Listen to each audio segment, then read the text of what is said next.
Yep. There's a lot of young men now, young women, that require that discipline. What kind of advice would you give them, practical advice? Yeah, I think that you have to live.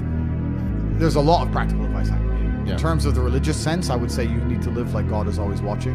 You may have the opportunity to do something bad, or you may have the opportunity to steal some money or snake somebody, but in the end, you're going to pay for that, and the bill will be paid.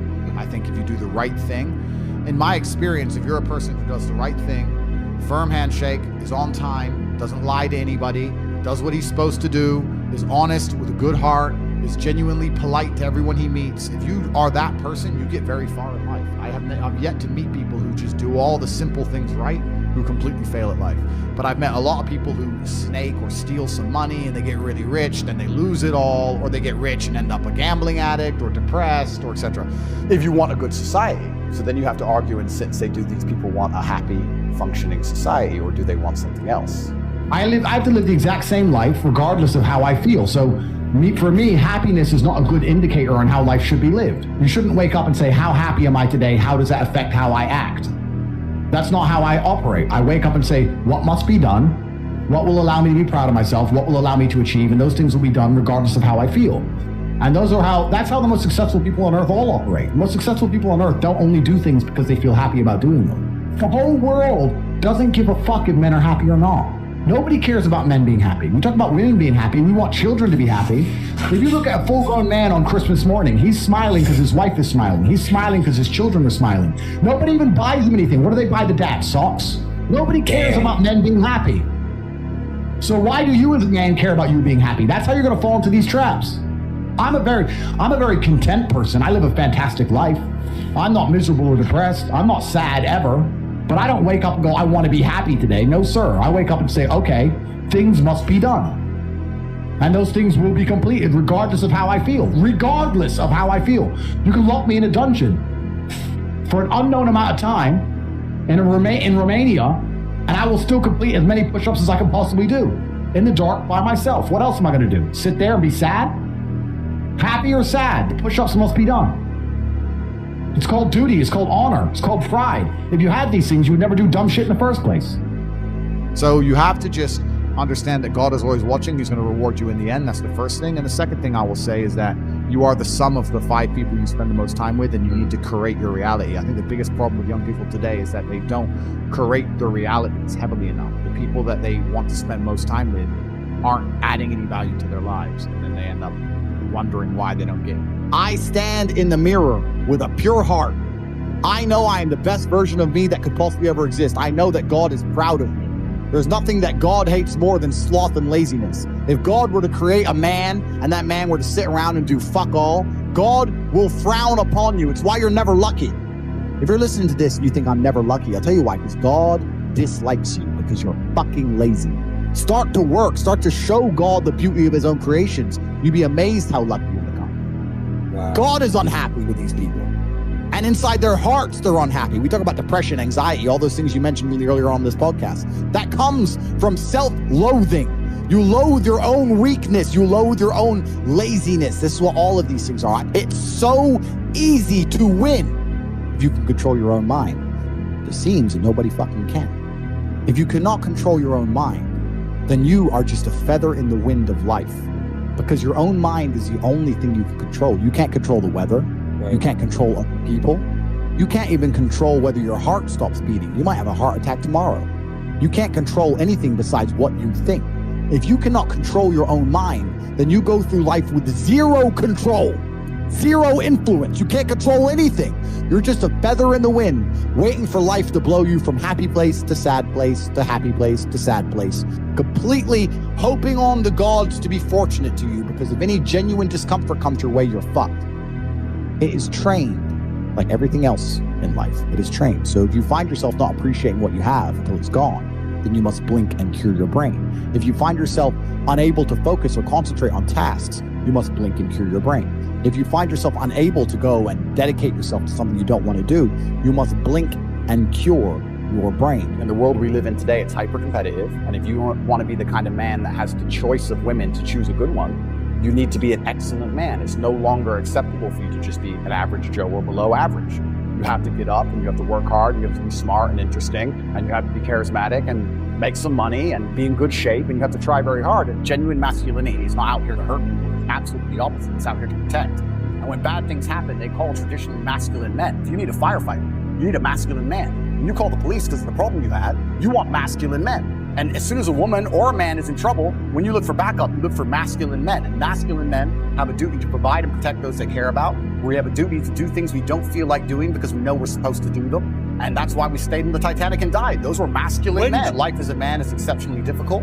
I say the most beautiful and the most terrifying thing about being a man is you're born without value. Society doesn't care about you. You're only going to be cared about based on how useful you are. You have the chance to build yourself up and become a superhero if you're prepared to do the hard work and be indefatigable enough to never quit.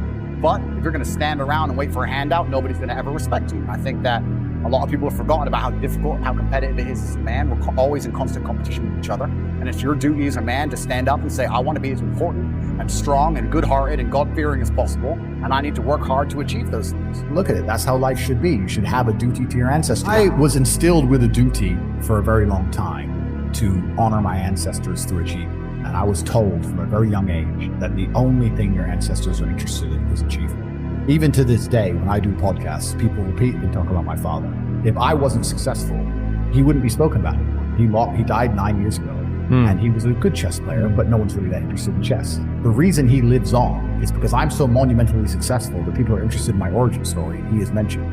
The reason I will live forever is because my son will be so monumentally successful that they'll talk about how he could have been such a perfect specimen of man, how he was raised, and they will mention me. If you give a shit about your ancestry, and if you give a fuck about your family, and you're not a selfish person, and you want them to exist out in the ether for reality, for the eternity of reality, it is your duty to be successful. A traditionally masculine man does things he doesn't feel like doing because it is his duty to do them. He charges into the burning building because it is his duty. Not because he feels like it, because it is his duty. Men who do not control their emotions are dangerous. If you find a man who is stoic, he's not going to hurt people. He's going to sit and think about his actions very carefully. He needs to be a good man who protects and provides for his family. You find a man who just acts out on impulse and does whatever he feels like, you're going to find a dangerous man. You need to be teaching stoicism. You need to be teaching young men to understand that the world is very, very difficult. It's hard to be a man. You're going to feel bad sometimes. You just suck it up and perform anyway.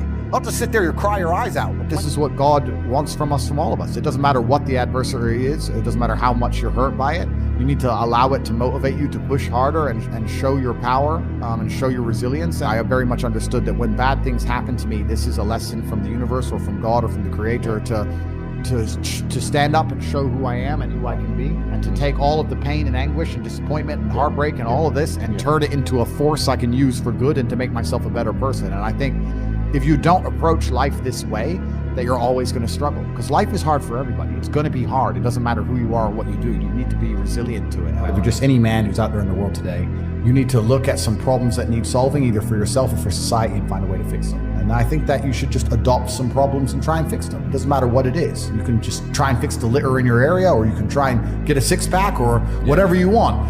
So if you love your family and you love your last name and you're proud of yourself, then you have a duty to be massively, monumentally successful, to show homage to your ancestors. I find it amazing there are people out here today who are going to sit and say, oh, I'm sad, I'm too depressed, I don't want to work hard.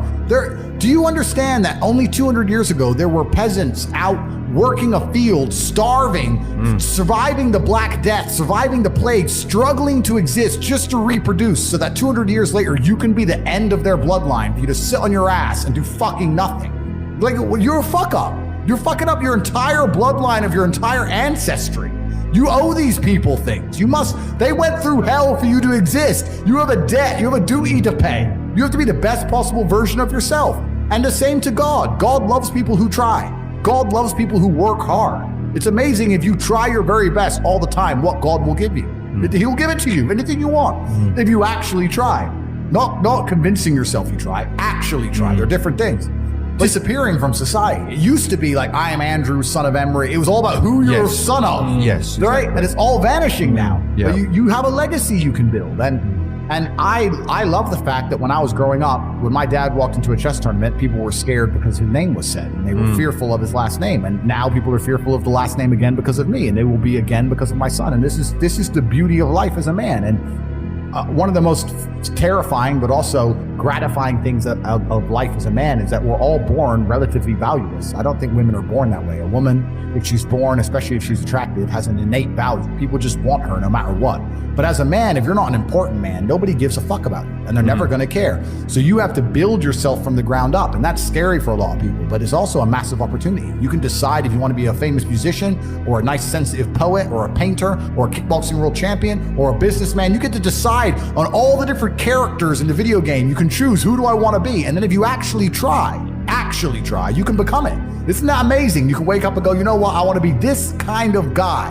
I knew who I wanted to be. I wanted to be the dude pulling up in the Lambo, 3 a.m, gets out. Everyone's like, who is this big, strong, rich dude? I wanted to be that man, so I became it. And if you don't want that, if you want to go be a musician and play guitar and get a bunch of chicks and chill in Bali and smoke weed, whatever, go, you can choose your character and build it. And there's also some universal constants. Like a lot of people don't have the ability to understand the compounding effect of doing the right thing time after time. Even if you start a new business and you don't know what to do. I guarantee if you're always on time, if you're a builder and you're always on time, take the basic shit, just be on time. Yeah. Over time, you may think, oh, I'm just on time, no one notices. Trust me, across 10 years, that's the difference between being a successful builder and not being a successful builder. Just stick to the absolute basics and do the right thing and know what you're supposed to do. And this is why I have so little sympathy for people who go, oh, I'm trying to make it and I can't, because I think they're lying to me and they're lying to themselves. I got a lot of emails, a lot of messages, a lot of people like, bro, I'm trying my best. And my answer is simply, no, you're not. I really don't think they're trying their best. Maybe I come across and I seem non-sympathetic, but I'm from a council estate in Luton. I'm now a billionaire. And it's because I actually tried my best. A lazy person thinks he's working too hard, and a successful person thinks he isn't working hard enough. And we're doing 20 times the work they are. And we're like, oh, I could have done more, could have done this. Oh, I missed that today, can't miss that again. Oh, I should have taken that call. I should have flown there. I should have. That's, we have guilt about it. They don't give a solitary fuck. And even if you pointed it out to them, they'd sit there and go, oh yeah, and they'd make some excuse for it. It's the brutal arrogance of people. It's like, if you're not going to take any action at all after 2 hours of being educated, then you're going to just stay a loser. Yeah, 100%. That's the reality. What that stood out to me in this video wasn't just what was said, but the mindset behind it. Because what I really take away from this is that success isn't a reward. It's a response to how much you can endure without breaking. And I don't mean that in some dramatic way. I mean the quiet parts. The days when no one notices, when the results are invisible, when you're doing the right thing and still feel like you're behind. Those are the moments that test people. And honestly, I've started to see those moments differently. They used to frustrate me. I'd wonder if I was wasting my time. But now I realize that's the exact place where most people give up. And if you can stay in that zone longer than they can, you start separating yourself without even knowing it. That's the lesson I take from this. It's not about chasing motivation or waiting for the perfect plan. It's about becoming the kind of person who keeps showing up regardless of the feedback, because the truth is the results are delayed, and the test is whether you're still willing to put in the work while they're hidden.